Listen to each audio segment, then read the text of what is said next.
Did you know the movie Rosemary's Baby is directly linked to the murder of a Beatle, the Manson family, and Frank Sinatra? Not only was Rosemary's Baby one of the most groundbreaking films in cinema, and I don't say that lightly, but the craziness and lore surrounding this movie is unlike any other. So some of you may already know this one, but the lead actress from Rosemary's Baby was Mia Farrow, and at the time of filming this movie, she was married to Frank Sinatra, and Frank was not happy about her being in this movie. And what's crazy is Frank gave her an ultimatum. He said, "You quit this movie or I'm leaving you." Mia obviously stayed on the movie, so Frank had his lawyer serve her divorce papers on the set. One of the hardest things to process and wrap your brain around with Rosemary's Baby is the fact that it's the first horror film really shot from a woman's perspective.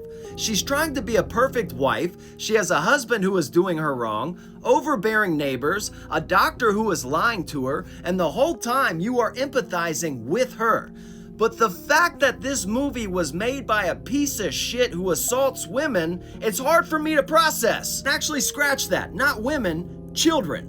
If you're not familiar with Roman Polanski and the crimes he committed on children, look into it. It will really make you scratch your head on how he shot a horror film from a woman's perspective when he's a monster. But I think a lot of people know his name also through the tragedy he faced when his wife was murdered by the Manson family. And another piece of lore that I cannot leave out is the iconic location for Rosemary's Baby. Most of this movie was shot at the Dakota apartment building in New York City. As a matter of fact, in New York City, this is a top tourist location. But the sad part is it isn't for Rosemary's Baby. Directly in front of the Dakota apartment building is where John Lennon was assassinated. Unfortunately, whenever I watch this movie and see this location, that's the first thing I think of.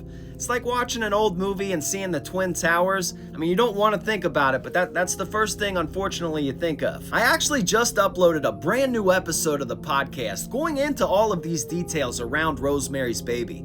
So if you're looking for a deeper dive on all those topics, it's out there. And make sure you follow for more horror movie content.